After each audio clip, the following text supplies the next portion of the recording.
ನೇಮಕಾತಿಯ ಕುರಿತಾಗಿ ಹಲವಾರು ಬೇಡಿಕೆಗಳನ್ನು ಮುಂದಿಟ್ಟುಕೊಂಡು ಇವತ್ತು ನಮ್ಮ KSVS ತಂಡ, ಕರ್ನಾಟಕ ಸ್ವಾಭಿಮಾನಿ ವಿದ್ಯಾರ್ಥಿಗಳ ಸಂಘ ಅಂತೇಳಿ ಈ ಒಂದು ತಂಡ.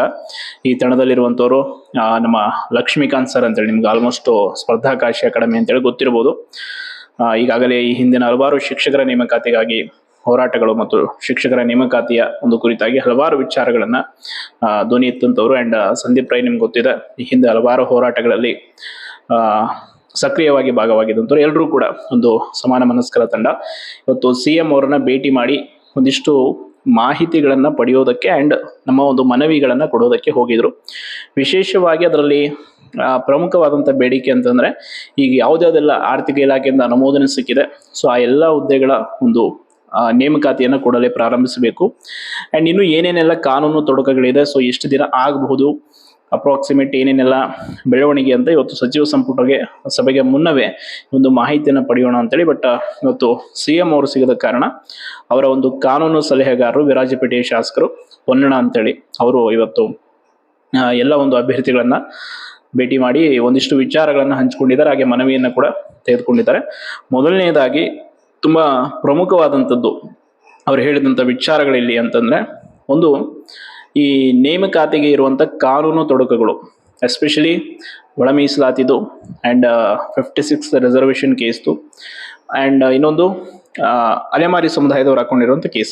ನೋಡಿ, 56 ರಿಸರ್ವೇಷನ್ ಈಗ ಅದನ್ನೇ ಬಳಸ್ಕೊಂಡು ಒಳ ಮೀಸಲಾತಿಯನ್ನು ಮಾಡಿರೋದ್ರಿಂದ ಈಗ ಆ ರಿಸರ್ವೇಷನ್ ಇಶ್ಯೂ ಕೂಡ ಇಲ್ಲಿ ಒಳ ಮೀಸಲಾತಿಗೆ ಸಮಸ್ಯೆ ಆಗಿದೆ.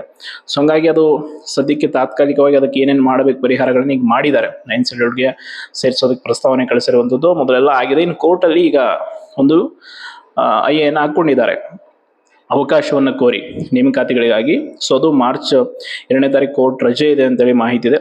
ಸೊ ಅದು ಹಿಯರಿಂಗು ಏನಾಗುತ್ತೆ ಅನ್ನೋದು ನೋಡಬೇಕು. ಒಟ್ಟಲ್ಲಿ ಇನ್ನು 25 ದಿನಗಳ ಒಳಗಾಗಿ ಅಧಿಕೃತವಾಗಿ ನಾವು ನೇಮಕಾತಿಗಳನ್ನು ಆರಂಭ ಮಾಡುವಂಥ ಚಿಂತನೆಯಲ್ಲಿ ಇದೀವಿ ಅಂತೇಳಿ ಹೇಳಿದ್ದಾರೆ. ಚಿಂತನೆಯಲ್ಲಿ ಇರೋದಕ್ಕಿಂತ ಮಾಡೋದು ಒಳ್ಳೆಯದು. ಇವತ್ತು ಸಚಿವ ಸಂಪುಟ ಸಭೆಯ ನಂತರ CM ಕೂಡ ಏನು ಸ್ಪಷ್ಟನೆ ಕೊಡ್ತಾರೆ ಇದ್ರ ಬಗ್ಗೆ ಅನ್ನುವಂಥದ್ದು ಕಾದು ನೋಡಬೇಕಿದೆ. ಇಲ್ಲ ಅಂತಂದ್ರೆ ರಾಜ್ಯಾದ್ಯಂತ ಪ್ರತಿ ಜಿಲ್ಲಾ ಕೇಂದ್ರಗಳಲ್ಲಿ ಅಂಡ್ ಎಸ್ಪೆಷಲಿ ಬೆಂಗಳೂರಲ್ಲಿ ವಿಧಾನಸೌಧ ಮುತ್ತಿಗೆಗೆ ಈ ಬಾರಿ ಧಾರವಾಡದಲ್ಲಾದಂಥ ಹೋರಾಟವನ್ನ ಆಲ್ರೆಡಿ ಸರ್ಕಾರ ಗಮನಿಸಿದೆ. ಇನ್ನು ಪ್ರತಿ ಜಿಲ್ಲೆಗಳಲ್ಲಿ ಹೋರಾಟ ಶುರುವಾದರೆ ಅದು ಯಾವ ರೀತಿ ನ್ಯೂಸ್ ಆಗುತ್ತೆ, ಏನಾಗುತ್ತೆ ಅಂಡ್ ಹೆಂಗೆ ಕಂಟ್ರೋಲ್ ಮಾಡುತ್ತೆ ಸರ್ಕಾರ ಅನ್ನುವಂಥದ್ದು ತುಂಬಾ ಇಂಪಾರ್ಟೆಂಟು. ಸೊ ಅದಕ್ಕೆ ಆದಷ್ಟು ಸರ್ಕಾರ ಈಗ ಮೃದು ಧೋರಣೆಯನ್ನು ತೋರಿದೆ, ಏನಾದರೂ ಮಾಡಲೇಬೇಕು ಈಗ ನೇಮಕಾತಿ ವಿಚಾರ ಅಂತ. ನೋಡಿ, ಇಷ್ಟೊತ್ತಿಗೆ ನಾನು ಒಂದು ಕ್ಲಿಯರ್ ಆಗಿ ಹೇಳಬೇಕು ಅಂದ್ರೆ, ನೇಮಕಾತಿ ಶುರು ಆಗ್ತಾ ಇದ್ವು, ಬಟ್ ಸರ್ಕಾರ ಕೈಗೆತ್ತಿಕೊಂಡಂಥ ಒಳ ಮೀಸಲಾತಿ ಆಗಿರ್ಬೋದು ಅಂಡ್ ಅದರ ಸಂಬಂಧಪಟ್ಟಾಗ ಮೀಸಲಾತಿ ಕಾನೂನು ತೊಡಕುಗಳು ಇವೆಲ್ಲ ಒಂದು ರೀತಿ ಸುತ್ಕೊಂಡು ಬಿಟ್ಟಿದೆ. ಈಗ ಏನು ಮಾಡೋ ಹಾಗಿಲ್ಲ ಬಿಡೋ ಹಾಗಿಲ್ಲ ಅನ್ನೋ ರೀತಿ. 56 ಬಿಡಿ, ಹಿಂದೆ ಇರುವಂಥ ಮಹಾಶಯರು ಅವ್ರು ತಂದು ಹೋಗಿದ್ರು, ಅದನ್ನೇ ಇವತ್ತು ಮತ್ತೆ ಇವರು ಕೂಡ ಕಂಟಿನ್ಯೂ ಮಾಡಿದ್ರು, ಅದು ಸಮಸ್ಯೆ ಆಯಿತು. ಇನ್ನು ಒಳ ಮೀಸಲಾತಿದಂತೂ ಸುಪ್ರೀಂ ಕೋರ್ಟ್ನ ಆದೇಶದ ಪ್ರಕಾರ ಪಾಪ ಜಾರಿ ಮಾಡಲೇಬೇಕು, ಅವರ ಸಮುದಾಯದ ಹೋರಾಟ ಇತ್ತು. ಬಟ್ ಜಾರಿ ಮಾಡುವಂಥವ್ರು ಸರಿಯಾಗಿ ಮಾಡಬೇಕಿತ್ತು. ಅದನ್ನು ವರದಿಯನ್ನ ಯಥಾತಥ್ವ ಮಾಡಿ ಎಲ್ಲ ಸಮಸ್ಯೆ ಮಾಡಿದ್ರು. ಒಟ್ಟಾರೆ ಈಗ ಆ ಸಮಸ್ಯೆಗೆ ನೇರವಾಗಿ ಬಲಿಯಾದಂಥವ್ರು ರಾಜ್ಯದ ಸ್ಪರ್ಧಾತ್ಮಕ ಪರೀಕ್ಷೆಯ ಆಕಾಂಕ್ಷಿಗಳು. ಒಟ್ಟಾರೆಯಾಗಿ ಕಳೆದ 1-2 ವರ್ಷ ಸುಮ್ಮನೆ ವೇಸ್ಟ್ ಆಗಿ ಸರ್ಕಾರ ಹಾಳು ಮಾಡಿದ. ಏಜ್ ರಿಲ್ಯಾಕ್ಸೇಷನ್ ಕೊಟ್ಟಿದ್ದಾರೆ 5 years, ಬಟ್ ಅದು ಕೊಟ್ಟರೂ ಕೂಡ ಇವರು ಮಾಡ್ತಾ ಇರೋಂಥ ವಿಳಂಬಕ್ಕೆ ಅದು ಕೂಡ ಹೋಗ್ಬಿಡುತ್ತೆ ಅನ್ನೋಂಥ ಭಯ ಇದೆ. ಒಟ್ಟಾರೆ ಇನ್ನು 25 ದಿನಗಳಲ್ಲಿ ನಾವು ಮಾಡ್ತೀವಿ. ಇನ್ನೊಂದು ವಾರ ಗಡುವನ್ನು ಕೊಡಲಾಗಿದೆ ಈಗ ಸರ್ಕಾರಕ್ಕೆ. ಬಟ್ ಆ ಒಂದು ಸಮಯದೊಳಗಡೆನೆ ಅವರು ಪಾಸಿಟಿವ್ ಆಗಿ ರೆಸ್ಪಾನ್ಸ್ ಅಲ್ಲ, ಅಧಿಕೃತವಾಗಿ ಒಂದು ಲಿಖಿತ ರೂಪದಲ್ಲಿ ಹೇಳಿಕೆ ಅಂದರೆ ಒಂದು ಲೆಟರ್ನಾದರೂ ಹೊರಡಿಸ್ಬೇಕು, ಈ ರೀತಿ ನಾವು ಮಾಡ್ತೀವಿ ಇಷ್ಟು ದಿನದಲ್ಲಿ ಏನು ಅಂತ ಒಂದು ಕಾಲಮಿತಿ.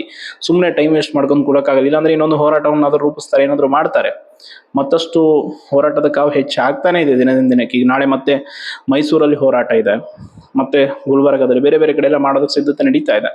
ನೋಡ್ಬೇಕು ಸರ್ಕಾರ ಇವತ್ತು ಹೆಂಗ್ ಸ್ಪಂದಿಸುತ್ತೆ, ಏನು ಕೊಡುತ್ತೆ ಉತ್ತರ, ಸಂಪುಟ ಸಭೆ ಎಲ್ಲ ಮುಗಿದ ಮೇಲೆ ಏನಾಗುತ್ತೆ ಅನ್ನುವಂಥದ್ದು ತುಂಬಾ ಇಂಪಾರ್ಟೆಂಟು. ಒಟ್ಟಾರೆ ಇವತ್ತಿನ ಒಂದು ಭೇಟಿ ಒಂದು ಒಳ್ಳೆ ರೀತಿಯಾದಂಥ ಸಂದೇಶವನ್ನಂತೂ ಕೊಟ್ಟಿದೆ. ಇನ್ನು ಆಸ್ಪಿರೆಂಟ್ಸ್ಗಳ ಪರವಾಗಿ ಯಾರೆಲ್ಲ ಹೋಗಿ ಭೇಟಿ ಮಾಡಿದ್ರು ಅವ್ರಿಗೆ ನಮ್ಮೆಲ್ಲರ ಕಡೆಯಿಂದ ಧನ್ಯವಾದಗಳನ್ನ ತಿಳಿಸೋಣ. ಆ್ಯಂಡ್ ಶಿಕ್ಷಕರ ನೇಮಕಾತಿ ತುಂಬ ಶ್ರಮ ಪಡ್ತಾ ಇದ್ದಾರೆ ಆಸ್ಪಿರೆಂಟ್ಸ್ಗಳು, ಎಸ್ಪೆಷಲಿ ಹೈಸ್ಕೂಲ್ ಶಿಕ್ಷಕರು, ಪ್ರಾಥಮಿಕ ಶಿಕ್ಷಕರ ನೇಮಕಾತಿ ಆಗಲೇಬೇಕು ಅಂತೇಳಿ ತುಂಬ ವರ್ಷಗಳಿಂದ ಓದ್ತಾ ಇರುವಂಥವ್ರು ಇದ್ದಾರೆ. ಸೊ ಅವರೆಲ್ಲರಿಗೂ ಕೂಡ ಅವಕಾಶ ಸಿಗಬೇಕು. ಯಾಕೆ ಅಂತಂದರೆ ಇದು ಪರಿಶ್ರಮಕ್ಕೆ ಬೆಲೆ ಕೊಡುವಂಥ ಸಮಯ. ಹಾಗಾಗಿ ಅವ್ರು ಕೇಳ್ತಾ ಇದ್ದಾರೆ. ಸುಮ್ಮನೆ ಅವ್ರೇನೋ ಖಾಲಿ ಹುದ್ದೆಗಳೇ ಇರಲಿಲ್ಲ ನಿಮ್ಮ ಹತ್ರ ಏನು ಅಂತಂದರೆ ಕೇಳ್ತಾರೆ. ಇನ್ನೂ 2.8 ಲಕ್ಷ ಹತ್ತತ್ರ, ಇನ್ನೂ ಅವು ಅದು ಇದು ಲೆಕ್ಕ ಹಾಕಿರೋ 3 ಲ್ಯಾಕ್ವರೆಗೂ ಹೋಗ್ಬೋದು, ಅಷ್ಟು ಇದೆ. ನಿಗಮ ಮಂಡಳಿಗಳಲ್ಲಿದೆ, ಇಲಾಖೆಗಳಲ್ಲಿದೆ, ಬೇರೆ ಬೇರೆ ಎಲ್ಲವೂ ಕೂಡ ಇದೆ. ಸೊ ಒಟ್ಟಾರೆ ಅದನ್ನೆಲ್ಲವನ್ನ ಭರ್ತಿ ಮಾಡುವಂಥ ಕೆಲಸವನ್ನ ಸರ್ಕಾರ ಮಾಡಬೇಕಿದೆ. ನೋಡೋಣ ಏನು ಮಾಡ್ತಾರೆ ಅಂತ. ಒಟ್ಟು ಇನ್ನು 25 ದಿನ ಹೇಳಿದ್ದಾರೆ. ಅವರು ಕಾನೂನು ಸಲಹೆಗಾರರಿಗೆ ಸಂಪೂರ್ಣ ಮಾಹಿತಿ ಇರುತ್ತೆ. ಯಾಕೆಂತಂದರೆ ಪ್ರತಿಯೊಂದು ವಿಷಯದಲ್ಲೂ ಕೂಡ ಕೂಲಂಕುಷವಾಗಿ ಅವರು ಭಾಗಿಯಾಗಿರ್ತಾರೆ, ಚರ್ಚೆಗಳಲ್ಲಾಗಿರ್ಬೋದು ಆ್ಯಂಡ್ ಅಲ್ಲಿ ನಡೆಯುವಂಥ ವಿಶೇಷ ಸಭೆಗಳಲ್ಲಿ. ಹಾಗಾಗಿ ಅವರಿಗೆ ಮಾಹಿತಿ ಅಂತೂ ಇದ್ದೇ ಇರುತ್ತೆ. ಸೊ ಹಾಗಾಗಿ ಅವರು ಮಾಹಿತಿ ಕೊಟ್ಟಿದ್ದಾರೆ. ಇದು CM ಕೂಡ ಇದ್ರ ಬಗ್ಗೆ ತುಂಬ ಚರ್ಚೆ ಮಾಡುವಂಥ ವಿಷಯಗಳಿದೆ. ಎಸ್ಪೆಷಲಿ ಹೋರಾಟದ ವಿಷಯ, ಮುಂದೆ ಏನಾಗಬಹುದು, ನಾವು ಯಾವ ರೀತಿ ಒಳ ಮೀಸಲಾತಿಯನ್ನು ಸರಿಪಡಿಸ್ಕೋಬೇಕು ಆ್ಯಂಡ್ ಅಲೆಮಾರಿ ಸಮುದಾಯವನ್ನು ಹೆಂಗೆ ಈಗ ಕನ್ವಿನ್ಸ್ ಮಾಡಬೇಕು. ಅವರು ಕೂಡ ಕೇಸ್ ಹಾಕೊಂಡಿದ್ದಾರೆ. ಸೊ ಅವರು ನೇಮಕಾತಿ ಮಾಡೋದಕ್ಕೆ ಬಿಡಲ್ಲ ಅಂತಿದ್ದಾರೆ. ಯಾಕೆ ಅಂತಂದರೆ ಅವರಿಗೆ ನಾಗಮೋಹನ್ ದಾಸ್ ಅವರ ವರದಿ ಪ್ರಕಾರ 1% ರಿಸರ್ವೇಷನ್ ಕೊಡಬೇಕಿತ್ತು, ಬಟ್ ಇವ್ರು ಕೊಟ್ಟಿಲ್ಲ.